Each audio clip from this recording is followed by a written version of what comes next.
hadda waxaa khadka si toos ah daawadayaal ugu jira gudoomiyaha golaha guurtida Soomaaliland Salebaan Maxamuud Aadan. Gudoomiye maanta maxaad ka wada hadasheen idinka iyo Soomaaliya? أي صوماليا حتى شر مدحوينون بوها يعني لكن أنا وحن راعي مدحوينات هيه أنا مدحوينها كغيب قلي هيه وحي أنو أيوتين وحوها إن هذا الذي يدير له بلابو هيه هذا الذي يدير له بلابو أيوتين هيه marka wixii hore ma idinaa fulina marka wixii hore lagu heshiiyay fulisaan ha afartii shire hore ee dhacay ilaa madaxweyne Siiraayo haye joogay haye marka fulisaan haye iyo tii ugu dambeysay madaxweyne Muuse sababa haye marka fulisaan haye marka suuba wada hadal iman kara haye laakiin wada hadal Soomaaliland iyo Soomaaliya iman kara haye ilaa wixii ka soo baxda ballan qaadaan hore haye safiirka ku fasiri wixii hore la ballan qaaday haye ilaa ka soo baxdaan wada hadal jiri maayo marka gudoomiye imka shacabkii Soomaaliyeed iyo kuwii Soomaaliland way ku dhageysanayaan shirkaasi wax natiijay kamay soo bixin miya wax natiijo maanta ka soo baxay ma jiro waan ahayn Soomaaliland waxay taagan tahay marka wixii hore la fuliyo markaas ay wada hadal ma jiraan wax guddi farsamo oo la magacaabay oo wada hadallada halka ka sii wadaya marka ay fuliyaan waxa kan wixii hore lagu heshiiyay markay fuliyaan markaasay furmi karaan laakiin hadda wax laga wada hadlayaa ma jiro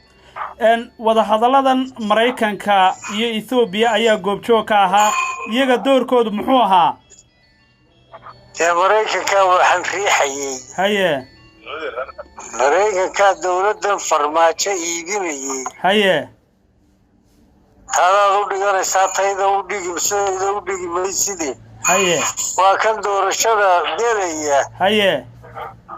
marka Mareykanka ninkan gacan siinayay haye isaga wuxuu doonayaa inay soo baxdo wada hadalladii dib u bilaabmeen Soomaaliland iyo Soomaaliya marka Mareykanku marka dooda lagu ninka la yiraahdo warkiga mooyee ninka la yiraahdo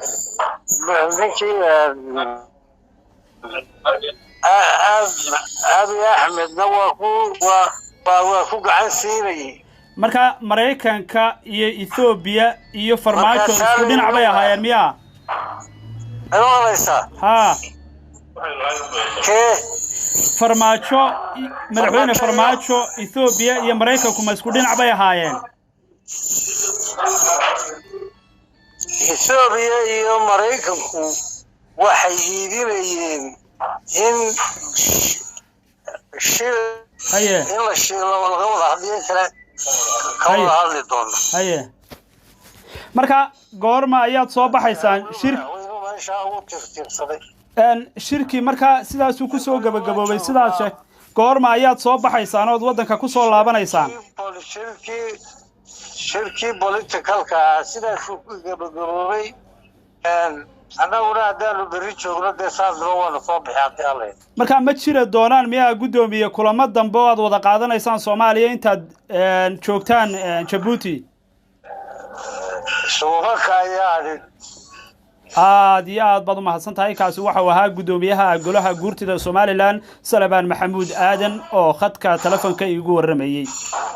sidoo kale waxa isna khadka ku jira oo gudoomiyaha golaha guurtida la fadhiya ambassadorka Soomaaliland ee wadankaasi Djibouti Cabdifataax Saciid Axmed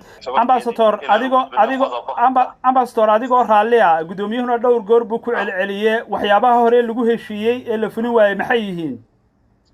waxay ugu horeyso waxa weeye inaan la carqaladeen horumarinta mashaariicda iyo humanitarianka arrimaha bini'aadminimada inaan carqaladeen aan la siyaasadeen maxay arrinkii hawada hore lagu heshiiyey oo ogtahay inay ka baxayn Soomaaliya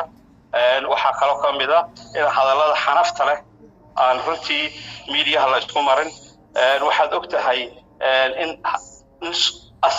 dad ka soo jeeda asal ahaan Somaliland aanay ka soo qayb galin oo heshiisyadii hore ka mid ahay lixda qodob ayaa runtii ayaan in la fuliyo ayaa muhiim ah hadii kale wada hadal amka bilaabmay anagoon arkayno ma jirayso qodobada hore